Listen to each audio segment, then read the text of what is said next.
नमस्कार बच्चों, दिव्या क्लासेस के यूट्यूब चैनल में आपका बहुत बहुत स्वागत है।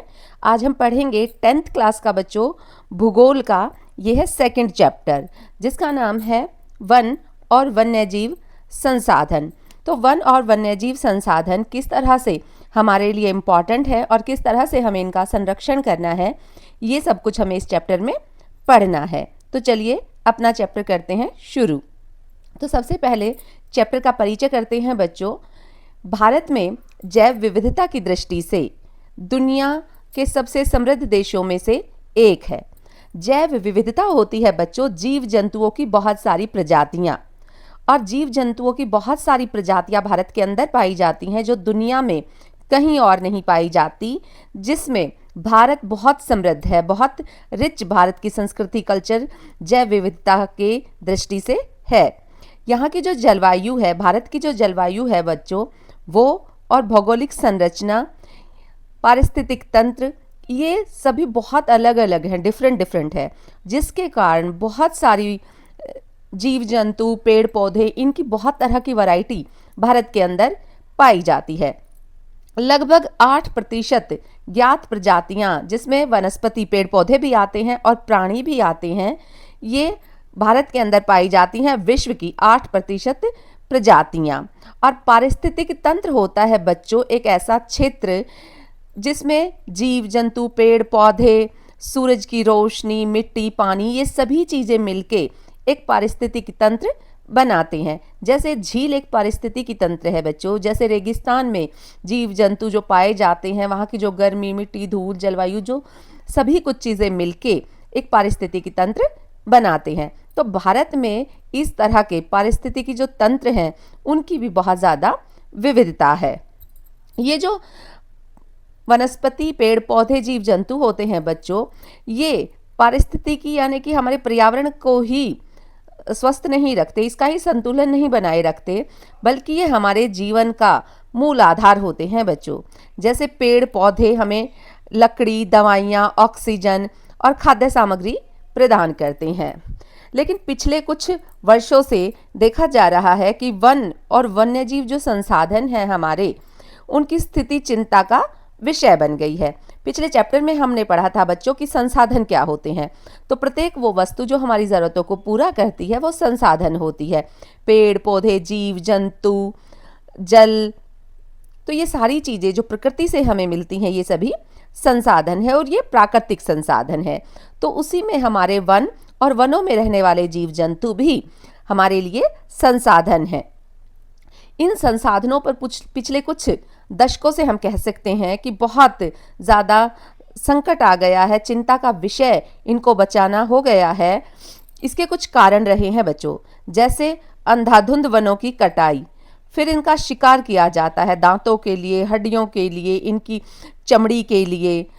तीसरा कारण है बच्चों मानवीय गतिविधियाँ। बहुत सारी ऐसे प्रोजेक्ट, ऐसी परियोजनाएं चलाई जाती हैं जिससे नदियों पर बड़े बड़े बांध बना दिए जाते हैं, जिससे जंगलों का सफाया कर दिया जाता है, नदियों का पानी रोक दिया जाता है एक जगह पे बहुत ज़्यादा मात्रा में, जिसके कारण भी जो जैव विविधता है, जो जीव जंतु, पेड़ पौधे हैं, उनकी जो संख्या है बच्चों लगातार घटती जा रही है। ये सभी चीज़ें हमें इस चैप्टर में पढ़नी है कि क्या कुछ संकट हमारी जैव विविधता पर आया है और हमें उससे कैसे निपटना है। तो इस अध्याय में हम पढ़ेंगे बच्चों वन और वन्यजीव हमारे लिए क्यों महत्वपूर्ण है। फिर दूसरा टॉपिक है बच्चों कि उनकी क्या स्थिति है अब तत्काल समय में, और उन्हें किस तरह के खतरे का सामना करना पड़ रहा है। भारत सरकार और समाज उनके संरक्षण के लिए कौन कौन से कदम उठा रहा है, तो ये सभी कुछ हमें इस चैप्टर में पढ़ना है। पहला टॉपिक है बच्चों हमारा भारत में वनस्पति जात और प्राणी जात। वनस्पति जात में आते हैं बच्चों हमारे पेड़ पौधे, और प्राणी जात में आते हैं बच्चों छोटे से लेके बड़े तक सभी जीव जंतु। तो भारत जैव विविधता की दृष्टि से बहुत ही समृद्ध देश है। यहाँ की भौगोलिक विविधता, जैसे कि कहीं पे पर्वत है, मैदान है, रेगिस्तान है, तटीय क्षेत्र है, जो समुद्र के किनारे वाला क्षेत्र होता है उसको तटीय क्षेत्र कहा जाता है। तो विभिन्न प्रकार की वनस्पति और प्राणियों को आश्रय देता है, यानी कि ये सभी पर्वत, मैदान, रेगिस्तान, तटीय जो क्षेत्र होते हैं ये प्राणियों का आवास होता है, उनका घर होता है। तो भारत में लगभग 45,000 वनस्पति की प्रजातियां पाई जाती हैं। पेड़ पौधों की जो वैरायटी है वो 45,000 तक की अलग अलग तरह की वैरायटी, अलग अलग तरह की प्रजातियां पाई जाती हैं। और 81,000 से भी अधिक जो जीव जंतु हैं उनकी प्रजातियां भारत में पाई जाती हैं। भारत के जो पश्चिमी घाट हैं बच्चों, पश्चिमी घाट, सुंदरबन, पूर्वी हिमालय और अंडमान निकोबार, ये ऐसे क्षेत्र हैं बच्चों जहाँ पे बहुत ज़्यादा जैव विविधता यानी कि जीव जंतुओं की, पेड़ पौधों की बहुत ज़्यादा अलग अलग प्रजातियाँ, अलग अलग स्पीसीज पाई जाती हैं। भारत का पश्चिमी घाट हो गया बच्चों, जैसे गुजरात हो गया, महाराष्ट्र हो गया, केरल हो गया, तमिलनाडु हो गया, उनके जो क्षेत्र हैं समुद्र तट से जो लगते हैं उनको कहा जाता है पश्चिमी घाट। सुंदरबन है हमारा बच्चों, कुछ बांग्लादेश में है और कुछ भारत के पश्चिमी बंगाल में है। पूर्वी हिमालय हो गया बच्चों, जैसे नेपाल और भारत के अरुणाचल प्रदेश, सिक्किम, पूर्वी जो राज्य हैं उनको पूर्वी हिमालय कहा जाता है। और अंडमान निकोबार द्वीप समूह, ये कुछ ऐसे क्षेत्र हैं बच्चों जहाँ पे बहुत तरह की जीव जंतुओं की और पेड़ पौधों की ऐसी प्रजातियां पाई जाती हैं जो दुनिया के किसी और कोने में नहीं पाई जाती। केवल और केवल भारत में ही वो प्रजातियां, चाहे पेड़ पौधों की हों चाहे जीव जंतुओं की, पाई जाती हैं। और यहाँ पर उष्णकटिबंधीय वर्षावनों से लेके कटीले झाड़ जखंड वाले वन भी होते हैं। उष्णकटिबंधीय वर्षावन वो क्षेत्र होते हैं बच्चों जो भूमध्य रेखा के आसपास के राज्यों में होते हैं और यहाँ पर जो जलवायु होती है वो गर्म और आर्द्र होती है, बहुत ज़्यादा यहाँ पर वर्षा होती है। इन क्षेत्रों को कहा जाता है उष्णकटिबंधीय वर्षावन। और ये जो कटीले झाड़ जखंड है, जैसे कि ये हरियाणा, राजस्थान, गुजरात का कुछ क्षेत्र जहाँ पर सूखी जलवायु होती है, तो इस तरह के क्षेत्रों में इस तरह के कांटेदार छोटे पेड़ पाए जाते हैं। दलदली मैंग्रोवा तक पाए जाते हैं। दलदली मैंग्रोवा खारे पानी में और दलदली क्षेत्रों में पाए जाने वाली विशिष्ट तरह की वनस्पति, पेड़ पौधे होते हैं बच्चों। प्राणी जगत में अगर हम बात करें तो जैसे कि बाघ, हाथी, गैंडा, मोर, सारस, डॉल्फिन, तितलियां, ये बहुत तरह के जीव शामिल हैं। और आज के समय में कम से कम हम कह सकते हैं कि 3 से 4 दशक पहले तक ये स्थिति सामान्य थी या इस पर इतना ज़्यादा संकट नहीं आया था। लेकिन 70 के दशक के बाद से ही मानवीय गतिविधियां, ह्यूमन एक्टिविटी इतनी ज़्यादा हो रही हैं कि इनकी जो संख्या है वो निरंतर घटती जा रही है। जैसे कि अंधाधुंध वनों की कटाई, दूसरा कारण इनका शिकार होता है बच्चों। ज़्यादा से ज़्यादा इनका शिकार किया जाता है जिनसे इनकी जो प्रजातियां हैं, इनकी जो संख्या है वो कम हो रही है। फिर एक और प्रमुख कारण है प्रदूषण। ये सिर्फ मानव के लिए ही नहीं बच्चों, प्रकृति के लिए भी बहुत बड़ा खतरा होता है। और ऐसे में कई प्रजातियां विलुप्त होने की कगार पर पहुंच गई हैं।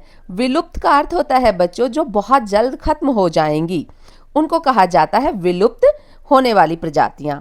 तो इसलिए वनस्पति और प्राणी संपदा का संरक्षण आज के समय की सबसे बड़ी ज़रूरत बन गया है। इनका संरक्षण बहुत महत्वपूर्ण आज के दौर में बच्चों हो गया है। भारत में वन और वन्य जीवन का संरक्षण, तो भारत में किस तरह से वनों का संरक्षण किया जा रहा है बच्चों, और वन्य जीव जो हमारे जीव जंतु है उनको किस तरह से संरक्षण दिया जा रहा है, ये हमें इस टॉपिक में पढ़ना है। भारत में वन और वन्यजीव की संरक्षण की आवश्यकता बहुत समय से महसूस की जा रही है, क्योंकि बीते कुछ दशकों में जैव विविधता पर गंभीर संकट आ गया है बच्चों। बहुत बड़ा संकट इन पर आ गया है, जैसे कि बाघ, गिद्ध, गैंडा, कस्तूरी मृग, ये ऐसी बहुत सारी प्रजातियां हैं बच्चों जो विलुप्त होने वाली हैं, विलुप्त होने की कगार पर हैं। और इसी समस्या को समझते हुए भारत सरकार ने 1970 के दशक में कई ऐसे ठोस कदम उठाए थे, कई ऐसे कानून बनाए गए थे जो इनको सुरक्षा देंगे, जो इनका संरक्षण करेंगे। तो भारत सरकार ने ऐसे कई कदम उठाए थे बच्चों। इसमें पहला कदम है वन्यजीव संरक्षण अधिनियम 1972। ये एक ऐसा कानून है, एक ऐसा अधिनियम है बच्चों, जिससे इन वन्यजीव जंतुओं की प्रजातियों को कानूनी सुरक्षा दी गई है, यानी कि इनको नुकसान पहुंचाने वाले लोगों को सजा हो सकती है। और वन्यजीवों के शिकार, व्यापार और उनके आवास को नष्ट करने पर भी रोक लगाई है इस कानून ने। जितनी भी संकटग्रस्त प्रजातियां हैं बच्चों, उनकी सूची बनाई गई है और उनका संरक्षण, उनकी सुरक्षा को अनिवार्य कर दिया है वन्यजीव संरक्षण अधिनियम 1972 ने। दूसरा है बच्चों संरक्षित क्षेत्र। ये ऐसे क्षेत्र होते हैं बच्चों जहाँ पे जीव जंतुओं को रखा जाता है और बिल्कुल जंगल जैसा प्राकृतिक आवास उनको, प्राकृतिक माहौल उनको दिया जाता है। पहला है बच्चों राष्ट्रीय उद्यान। वन्य जीवों को प्राकृतिक आवासों में पूर्ण सुरक्षा के साथ रखा जाता है। दूसरा है बच्चों वन्य जीव अभयारण्य, जहां पर पक्षियों को बिना हस्तक्षेप के, ज़्यादातर पक्षियों को इसमें रखा जाता है। इसमें पशु भी होते हैं, लेकिन विशेषकर ये पक्षियों के लिए बनाया जाता है। बायोस्फीयर रिजर्व, ये ऐसे क्षेत्र होते हैं बच्चों जिसमें बहुत सारे राष्ट्रीय उद्यान आ सकते हैं, वन्य जीव अभयारण्य आ सकते हैं। कहने का अर्थ है कि ये जो बायोस्फीयर रिजर्व होते हैं बच्चों, ये बहुत बड़े क्षेत्रफल में बनाए जाते हैं, जहाँ पे जैव विविधता की संपूर्ण पारिस्थितिक तंत्र को ही संरक्षित किया जाता है। पूरे के पूरे क्षेत्र को ही इसमें संरक्षण दिया जाता है। तीसरा है बच्चों बाघ संरक्षण, जिसको कहा जाता है प्रोजेक्ट टाइगर। तो 1973 में ये प्रोजेक्ट टाइगर भारत सरकार ने चलाया था, जब बाघों की संख्या घटकर केवल 1827 रह गई थी। तब इस प्रोजेक्ट को शुरू किया गया था। और इसका मेन उद्देश्य था बच्चों कि बाघों के जो आवास क्षेत्र हैं, जिनको काट दिया जा रहा है, जिनका विनाश किया जा रहा है मानव के द्वारा, उन आवासों को सुरक्षा देना है, शिकार पर रोक लगाना है और दोबारा इन बाघों को पुनर्स्थापित करना है एक अनुकूल माहौल में, अनुकूल वातावरण में, जहाँ पे इनकी जो संख्या है वो बढ़ सके, ये प्रजनन कर सके और एक बेहतर माहौल इनको दिया जाता है, जिससे ये पर्यावरण को संतुलित बनाए रखे। चौथा है बच्चों संरक्षित वनों के प्रकार। तो वनों को भी 3 श्रेणी में बांट दिया गया है, जिससे उनकी सुरक्षा की जाती है। अगला टॉपिक है बच्चों, इसका 5वां पॉइंट है बच्चों स्थानीय समुदायों की भूमिका। तो स्थानीय समुदाय जो आसपास के जंगल होते हैं, उनके आसपास जो रहने वाले लोग हैं, वो किस तरह से वन और वन्य जीवों की, उनकी संरक्षण में, उनकी देखभाल में किस तरह से अपना योगदान देते हैं। तो यहाँ 3-4 एग्जाम्पल दे रखे हैं बच्चों। पहला है राजस्थान के अलवर जिले में सरिस्का अभ्यारण्य, एक सरिस्का अभ्यारण्य है और यहाँ पर गांव वालों ने खनन रोकने के लिए आंदोलन किया था। खनन होता है बच्चों जब जमीन को खोद के उसके अंदर से कोयला, यूरेनियम या लोहा को निकाला जाता है। तो इस खनन को यहाँ पे रोका गया था राजस्थान के अलवर जिले में। दूसरा है बच्चों राजस्थान का ही है कि राजस्थान के भीलों और मीणा समुदाय के जो लोग हैं, उन्होंने जंगलों को ओरण और सरण जैसे जंगलों को पवित्र मानकर उनको संरक्षित किया है और उनकी ये पूजा करते हैं। ऐसा ही एक एग्जाम्पल है बच्चों, ये बहुत फेमस एग्जाम्पल है, अक्सर आपके एग्जाम में पूछा जाता है। तो ये उत्तराखंड में एक आंदोलन हुआ था जिसको कहा गया था चिपको आंदोलन। इस आंदोलन के तहत बच्चों महिलाओं ने पेड़ों पर चिपक कर पेड़ों को कटने से बचाया था। जब लकड़हारे इन पेड़ों को काट रहे थे तो उत्तराखंड की महिलाओं ने इन पेड़ों से वो लिपट गई थी, जिससे जो लकड़हारे हैं वो इनको नहीं काट पाए थे। और इसी के कारण इस मूवमेंट का नाम है बच्चों चिपको आंदोलन। इस मूवमेंट ने, इस आंदोलन ने भी बच्चों बहुत ज़्यादा जनजागृति की थी पेड़ पौधों के प्रति। छठा पॉइंट है बच्चों हमारा सांस्कृतिक संरक्षण। ये जो टॉपिक दे रखे हैं बच्चों 1 से लेके 6 तक, ये आपसे अक्सर पूछे जाते हैं कि किस तरह से भारत और वन समुदाय या भारत सरकार ने वन में रहने वाले जीव जंतुओं को संरक्षण दिया है, कौन कौन से कानून बनाए हैं। तो ये एग्जाम में आपसे अक्सर पूछा जाता है। इसमें बहुत ज़्यादा मोस्ट इंपॉर्टेंट मैं कहूँ तो चिपको आंदोलन है।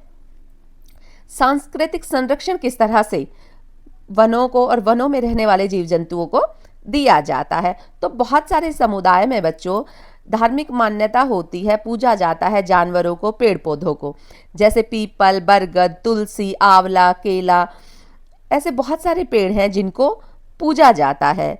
और कई लोग तो पशु पक्षियों को देवदूत मानते हैं, जिससे उनका संरक्षण वो करते हैं और उन्हें पूजनीय मानते हैं। तो चिपको आंदोलन कुछ इस तरह से हुआ था बच्चों कि पेड़ों पर इस तरह से महिलाएं चिपक गई थी ताकि उनको लकड़हारे ना काट पाए। ये उत्तराखंड का उसी समय का एक चित्र है बच्चों, जिसे आप देख सकते हैं कि ये गढ़वाली महिलाएं किस तरह से पेड़ों का संरक्षण कर रही हैं, उनका लकड़हारों से उनका बचाव कर रही हैं। अगला टॉपिक है बच्चों हमारा स्थानीय प्रयास और पारंपरिक संरक्षण। स्थानीय प्रयास का अर्थ होता है बच्चों, जो स्थानीय लोग होते हैं वो किस तरह से प्रयास करते हैं, क्या कोशिशें करते हैं पारंपरिक तरीके से पेड़ पौधों के, वन्य जीव जंतुओं का संरक्षण करने के लिए। तो हिमालय में एक ऐसा आंदोलन होता है जिसको कहा जाता है चिपको आंदोलन। ये बहुत ही प्रसिद्ध आंदोलन था और इस आंदोलन में केवल पेड़ों की कटाई रोकने का ये जो आंदोलन है बच्चों, ये सिर्फ पेड़ों की कटाई रोकने का ही एक माध्यम नहीं था, बल्कि ये एक व्यापक सामाजिक चेतना का प्रतीक बन गया था। इसने समाज को जागृत किया था अपने वन और वन्य जीवों के संरक्षण के लिए। इस आंदोलन ने स्पष्ट किया था बच्चों कि स्थानीय लोग यदि संगठित हो जाएं, एक साथ मिल जाएं, तो न केवल वो वनों को बचा सकते हैं, बल्कि जो स्थानीय पौधे होते हैं जो उसी क्षेत्र में पाए जाते हैं, उनकी प्रजातियों का उपयोग करके सामुदायिक वनीकरण को भी सफल बना सकते हैं। इस आंदोलन ने बच्चों पारंपरिक संरक्षण की तकनीकों को बहुत महत्व दिया था और उन्हें पुनः स्थापित किया था। दिखाया था इस आंदोलन ने कि स्थानीय ज्ञान पर्यावरण संरक्षण में कितना प्रभावी हो सकता है, कितना कारगर हो सकता है। इसी कड़ी में एक और आंदोलन है बच्चों, ये भी उत्तराखंड में ही हुआ था, टिहरी क्षेत्र में, और इस आंदोलन का नाम था बीज बचाओ आंदोलन, सीड शेविंग मूवमेंट। ये एक ऐसा आंदोलन था बच्चों जिसमें भारत के जो स्थानीय बीज होते हैं उनको संरक्षण देना था, उनको बचाना था। ये भी एक बहुत महत्वपूर्ण प्रयास था और इस आंदोलन का जो उद्देश्य था वो था पारंपरिक बीजों को, जो हमारे स्थानीय बीज हैं, भारत के हैं, किसी भी क्षेत्र के हैं, उनको बचाना था। क्योंकि आधुनिक कृषि में जो आजकल जो कृषि होती है बच्चों, उसे कहा जाता है आधुनिक कृषि। तो आधुनिक कृषि में बच्चों आप लोगों ने देखा होगा, नोट किया होगा आपके आसपास में, अगर आप गांव वगैरह में रहते हैं तो, कि जो रासायनिक उर्वरक होते हैं इनका बहुत ज़्यादा इस्तेमाल किया जाता है पैदावार को बढ़ाने के लिए, लेकिन ये जीव जंतुओं के लिए भी और मानव स्वास्थ्य के लिए भी बहुत ज़्यादा खतरनाक होते हैं। दूसरा उपयोग किया जाता है आधुनिक कृषि में बच्चों संकर बीजों का। संकर बीज उन बीजों को कहते हैं बच्चों जो 2 या 2 से अधिक अलग अलग पौधों की किस्मों को परागण से या क्रॉस पॉलिनेशन से पैदा किए जाते हैं, उनको कहा जाता है संकर बीज, जिनके कारण जो हमारे स्थानीय बीज हैं बच्चों वो विलुप्त होने लगे हैं। और इसी उद्देश्य से ये आंदोलन चलाया गया था जिसका नाम था बीज बचाओ आंदोलन।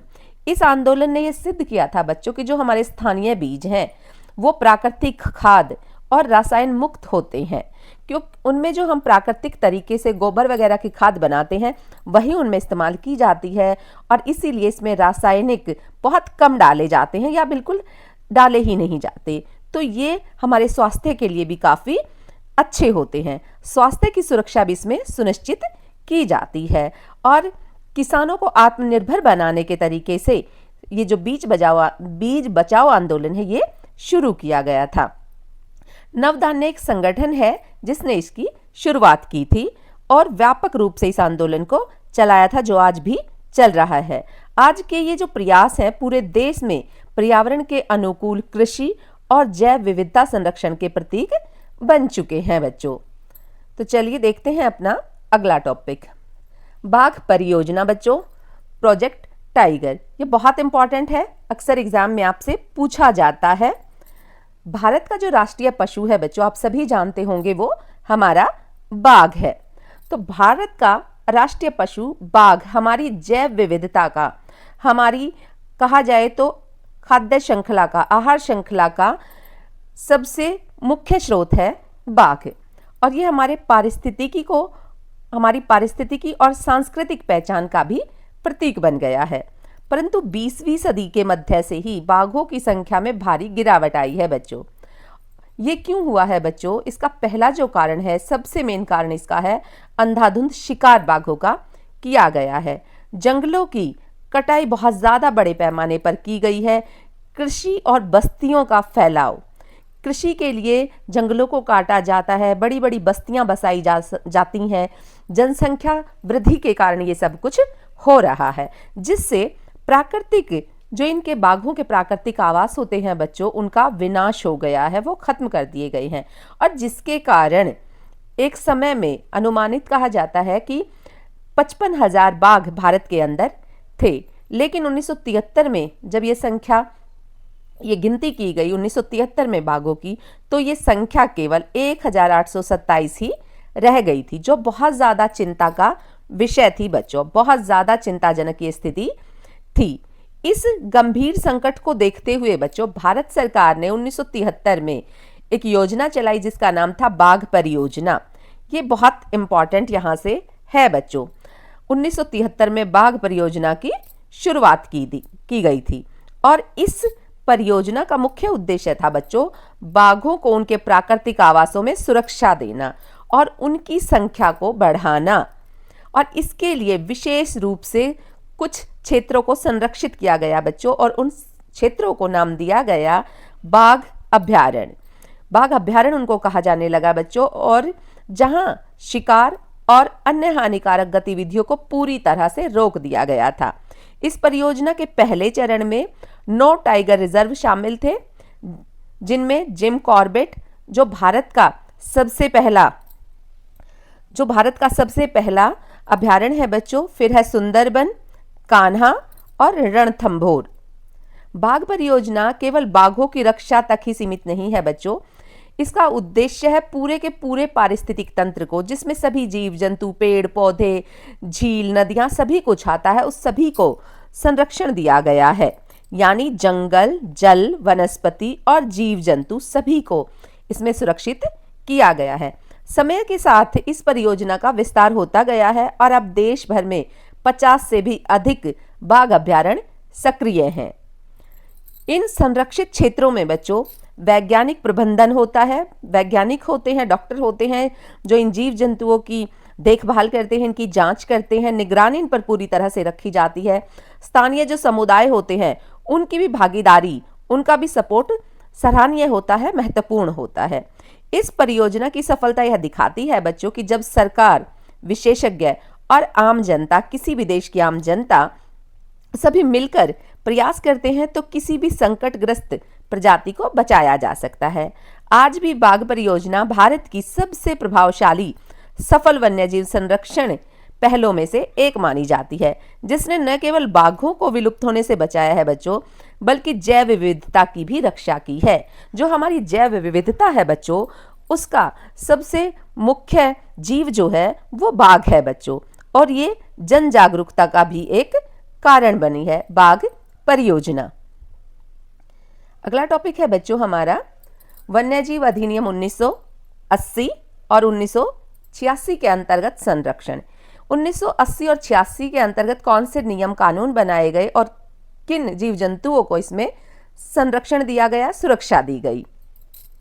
तो भारत सरकार ने पारिस्थितिक संतुलन को बनाए रखने के लिए बच्चों जैव विविधता के प्रत्येक घटक को सुरक्षा दी है। 1980 से 1986 में संशोधित किए गए कानून और न केवल बाघों को, बल्कि बाघ और हाथी जैसे बड़े जानवरों को, बल्कि सैकड़ों तितलियां, पतंगे, बीटल्स और ड्रैगन फ्लाई को भी इनमें संरक्षित किया गया है। इनको भी संरक्षित प्रजातियों की सूची में शामिल किया गया है।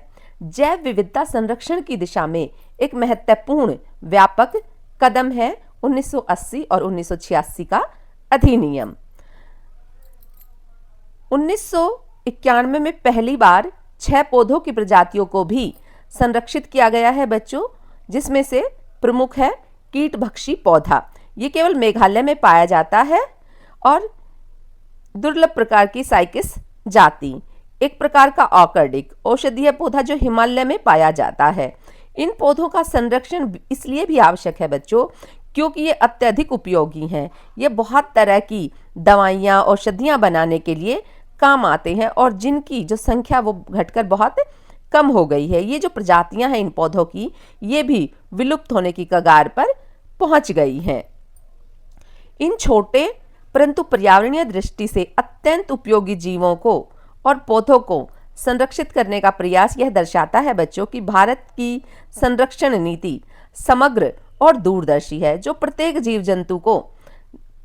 जंतु का एक समान सम्मान देती है, एक समान महत्व उनको देती है। अगला टॉपिक है बच्चों घड़ियाल संकट में।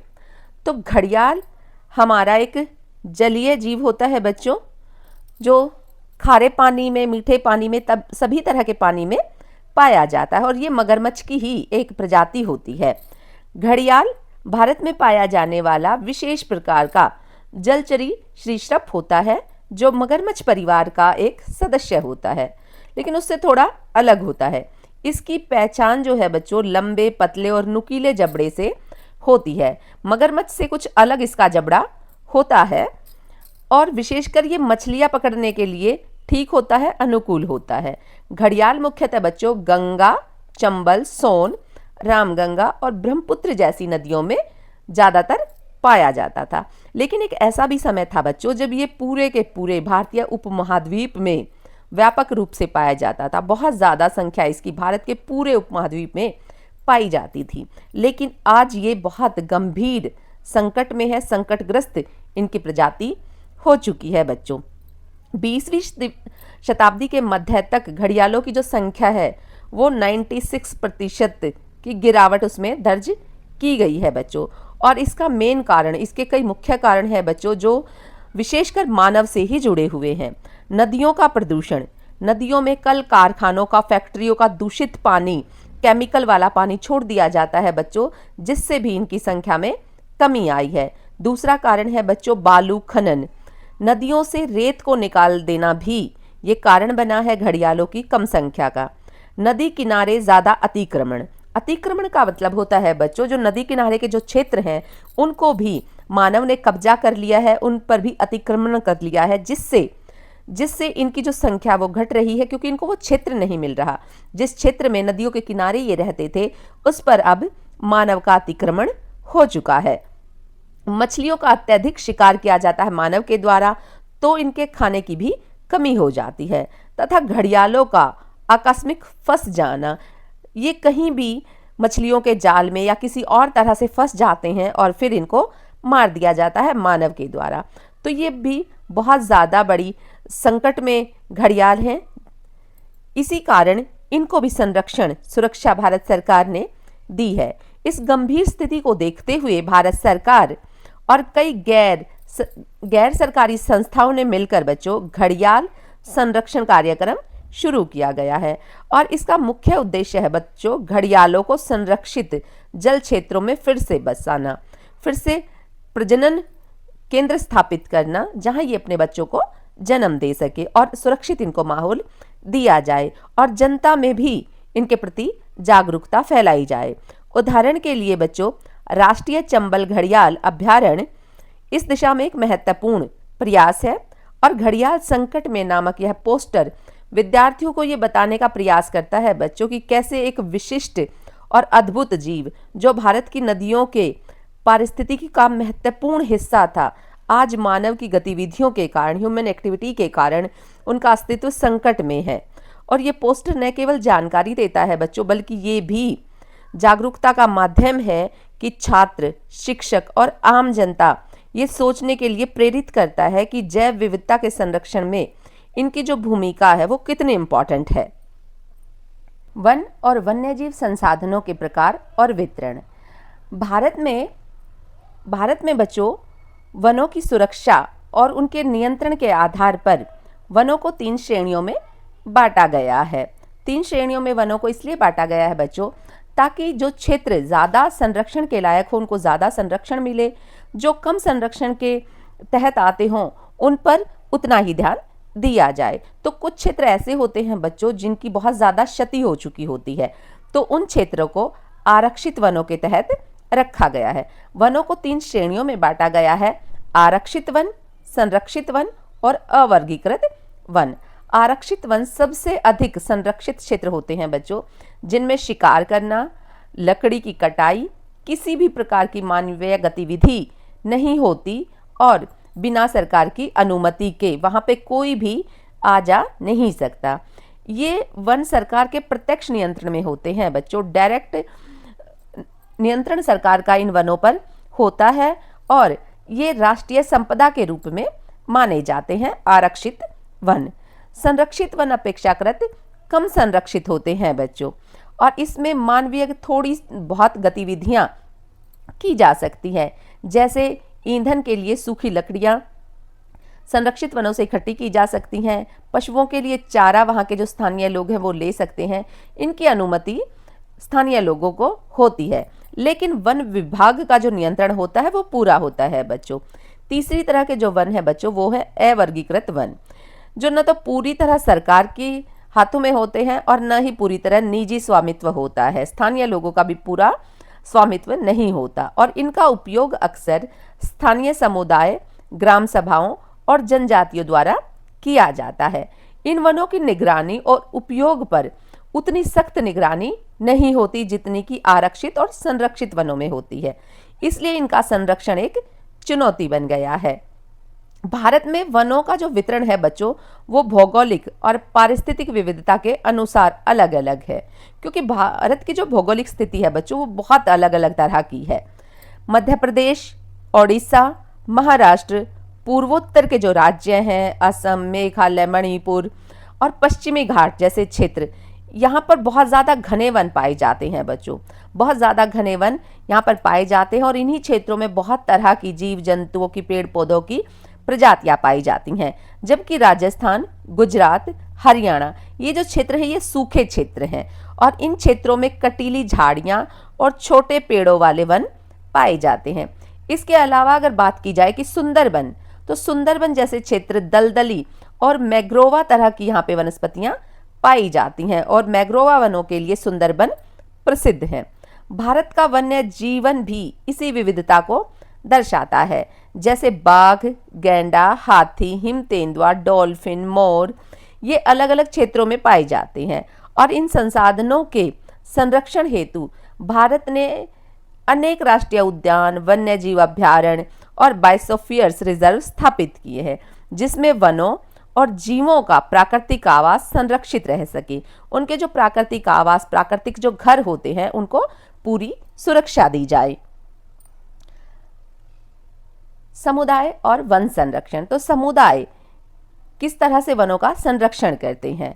भारत में वन संरक्षण केवल सरकार की नीतियों द्वारा नहीं होता बच्चों, बल्कि कई हिस्सों में स्थानीय जो समुदाय होते हैं, स्थानीय जो लोग होते हैं, जो जनजातियां होती हैं, वो भी परंपरागत ज्ञान से, तरीकों से, अपने सांस्कृतिक जो विश्वास उनके होते हैं उन माध्यमों से जैव विविधता की रक्षा करती हैं और उनको पवित्र मानते हैं। पेड़ों को काटना, शिकार करना, किसी भी तरह की कोई हानि, कोई चोट पहुंचाना वो पाप समझते हैं। जैसे कि राजस्थान के भीलों और मीणा समुदायों ने ओरण और शरण नामक पवित्र वनों की परंपरा कायम रखी है। किसी भी प्रकार की छेड़छाड़ इन पेड़ पौधों से इन वनों में नहीं की जाती। उत्तराखंड में चिपको आंदोलन एक ऐसा ऐतिहासिक आंदोलन है बच्चों, जहां गांव की महिलाएं पेड़ों से चिपक कर उन्हें कटने से बचाने के लिए सामने आई थी और जन जागृति फैलाई थी अपने वनों के प्रति, अपने पेड़ पौधों के, जीवों के प्रति। इसके अलावा राजस्थान के अलवर जिले में सरिस्का वन्यजीव अभयारण्य है, जहां पे ग्रामीणों ने खनन कार्यों के विरुद्ध आंदोलन चलाया था और क्षेत्र में सरकार को खनन पर रोक लगानी पड़ी थी। कई समुदाय होते हैं बच्चों जहां पे पीपल, बरगद, तुलसी जैसे वृक्षों की पूजा की जाती है और ऐसे ही इन्हें देव वृक्ष माना जाता है। कुछ पशु पक्षी भी होते हैं जिनको देवदूत माना जाता है और उन्हें हानि नहीं पहुंचाई जाती किसी भी तरह की। कई क्षेत्रों में संयुक्त वन प्रबंधन की नीति के तहत बच्चों ग्राम सभा और वन विभाग मिलकर वनों का संरक्षण करते हैं, सहभागी भूमिका निभाते हैं और इन सभी प्रयासों से स्पष्ट होता है कि जब स्थानीय लोग वन संरक्षण को अपनी संस्कृति, आस्था और जीवन का हिस्सा मानते हैं तो संरक्षण के परिणाम अधिक प्रभावी होते हैं, अधिक प्रभावशाली होते हैं और स्थायी होते हैं। स्थायी होते हैं बच्चों, स्थायी का अर्थ होता है हमेशा रहने वाली। तो ऐसे परिणाम निकल के आते हैं जो हमेशा रहते हैं। भारत जैसे जैव विविधता वाले देश में वन और वन्य जीव केवल प्राकृतिक संसाधन नहीं हैं बच्चों, बल्कि ये हमारी संस्कृति का, हमारे जीवन का बहुत अभिन्न हिस्सा होते हैं। परंतु पिछले कुछ दशकों से जिस तरह से अंधाधुंध वनों की कटाई हो रही है, जीव जंतुओं का शिकार हो रहा है, उनका व्यापार किया जाता है, खेती के विस्तार के लिए, मानव की ज़रूरतें पूरी करने के लिए जंगलों को काटा जा रहा है, मानव हस्तक्षेप के कारण जैव विविधता गंभीर खतरे में आ गई है, गंभीर खतरा उनके लिए उत्पन्न हो गया है। और इसी स्थिति को सुधारने के लिए भारत सरकार ने 1972 में वन्यजीव अभ्यारण्य अधिनियम लागू किया था। राष्ट्रीय उद्यान बनाए थे, वन्यजीव अभ्यारण्य बनाए थे और बायोस्फीयर्स रिजर्व की स्थापना की थी। साथ ही बच्चों वनों को आरक्षित, संरक्षित और अवर्गीकृत क्षेत्रों में बांटा गया था। ये केवल सरकारी प्रयास ही नहीं है बच्चों, बल्कि देश के विभिन्न समुदायों और जनजातियों ने भी अपने परंपरागत विश्वासों और स्थानीय सहभागिता के माध्यम से वनों और जीवों को संरक्षण दिया है, उनको सुरक्षित रखा है। चिपको आंदोलन हो, ओरण शरण परंपराएं हो, संयुक्त वन प्रबंधन हो, ये इसके उदाहरण हैं। आज आवश्यकता इस बात की है बच्चों कि वन और वन्य जीवों को केवल उपयोग की दृष्टि से ही नहीं, बल्कि वो हमारे पारिस्थितिक तंत्र के लिए, हमारे वातावरण के लिए, पर्यावरण के लिए, हमारी आर्थिक समृद्धि के लिए, हमारी सांस्कृतिक पहचान के लिए और नैतिक महत्व को समझते हुए उनका संरक्षण किया जाए, ताकि प्राकृतिक संतुलन बना रहे और आने वाली जो पीढ़ियां हैं, भविष्य में जो पीढ़ियां आएंगी बच्चों, इन अमूल्य संसाधनों का लाभ उठा सके, वो भी इनको देख पाएं, ताकि ये विलुप्त ना हो जाएं। इसलिए हमें इनका संरक्षण करना अति आवश्यक है। आई होप बच्चों आपको ये वीडियो समझ में आई होगी, ये लेक्चर समझ में आया होगा। अगर आपको मेरा पढ़ाया समझ में आता है तो प्लीज़ लाइक करें, सब्सक्राइब करें and share this video. Thank you.